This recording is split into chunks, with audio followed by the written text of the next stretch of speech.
Welcome back to be alert. భాగ్యనగరంలో మహిళలకు భద్రత ఉందా? ఇంట్లో ఉన్న రోడ్డుపై వెళ్తున్న అమ్మాయిలకు రక్షణ లేదు. ఆఖరికి హాస్టల్లో ఉంటున్న విద్యార్థులకు కూడా సేఫ్ కాదు. అర్ధరాత్రి అమ్మాయిల వసతి గృహంలోకి ఇద్దరు దుండగులు నానా హంగామా సృష్టించారు. విద్యార్థులతో అసభ్యంగా ప్రవర్తించారు. వీడియోలు, ఫోటోలు తీశారని అమ్మాయిలు చెబుతున్నారు. అలాంటిదేం జరగలేదని అధికారులు వాదిస్తున్నారు.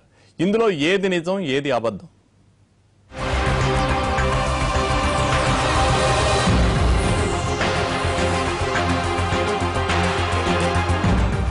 ఇది హిమాయత్ నగర్ లోని ప్రభుత్వ బాలికల వసతి గృహం.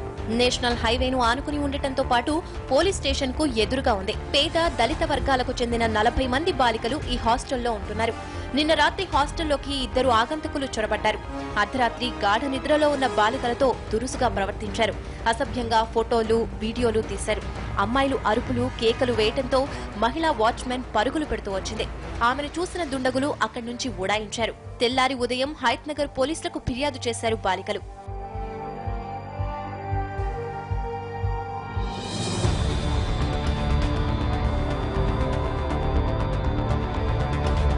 గర్ల్స్ హాస్టల్లోకి దుండగులు ఎంటరవటం కలకలం సృష్టించింది. ఒక్కసారిగా స్థానికులు అలర్ట్ అయ్యారు. పిల్లల భయాందోళనలు దూరం చేసేందుకు ప్రయత్నించారు. అక్కడికి చేరుకుని వాళ్లకు ధైర్యం చెప్పారు. అయితే వార్డెన్ మాత్రం తాపీగా 9 గంటలకు హాస్టల్కు వచ్చారు. ఒక్క మాటతో హాస్టల్లో జరిగిందంతా మార్చేశాడు. బాలికలతో అసభ్యంగా ఎవరూ ప్రవర్తించలేదని చెప్పాడు. కానీ అమ్మాయిలు మాత్రం భయంతో విలవిల్లాడిపోయారు. అసలేం జరిగిందో ఈ అమ్మాయి మాటల్లోనే వినండి.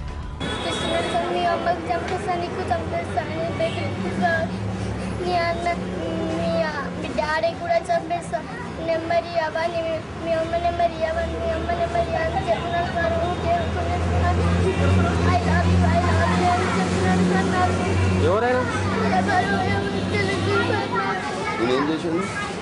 నాకు ముట్టుకుంటున్నాడు సార్, కాలు పెడుతున్నాడు, నడుములో కొడుతున్నాడు. ఎంతమంది వచ్చారు? గుండుకుని సార్, ఇంత పెద్ద ముచ్చలేదు. అది ఏడుకొని వచ్చాడు సార్. మీ అమ్మాయి మీ నాన్న సార్. విద్యార్థులు ఇంత క్లారిటీగా చెబుతున్నా అధికారులు మాత్రం విషయాన్ని తోసిపుచ్చుతున్నారు. కేవలం శారద అనే అమ్మాయి గురించే ఎవరో వచ్చారని చెప్పారు. దీంతో స్థానికుల ఒళ్లు మండిపోయింది. అమ్మాయిల హాస్టల్లోకి దుండగులు దూరుతూ ఉంటే ఏం చేస్తున్నారంటూ గొడవకు దిగారు. కొద్దిసేపు అక్కడ ఉద్రిక్త పరిస్థితి నెలకొంది.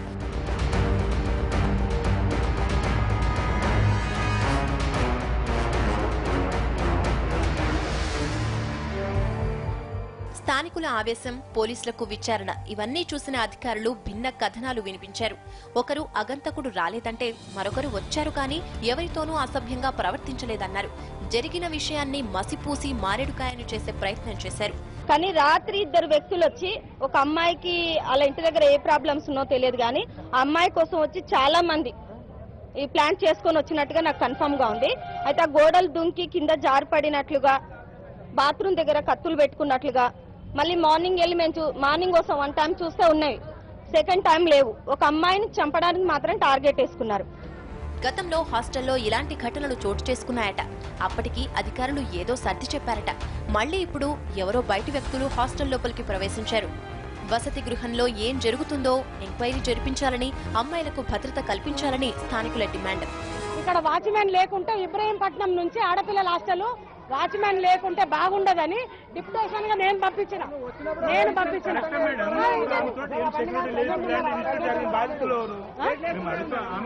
అరే పోలీస్ స్టేషన్ ఉంది, పోలీసు వాళ్ళం పెడతాము.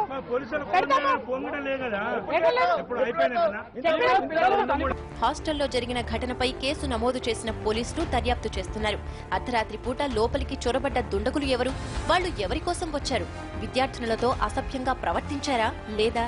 ఇలాంటి విషయాలపై కూపీ లాగుతున్నారు. తెలుసుకోవడానికి లోపలికి వెళ్తుంటే గేట్లు ఎత్తేసి అమ్మాయి పిచ్చిదని ఏఎస్డబ్ల్యూ తప్పుదో పట్టడానికి అట్లా ప్లాన్ చేస్తా ఉన్నది. కాబట్టి ఏఎస్డబ్ల్యూ మీద సీరియస్ యాక్షన్ తీసుకోవాలి.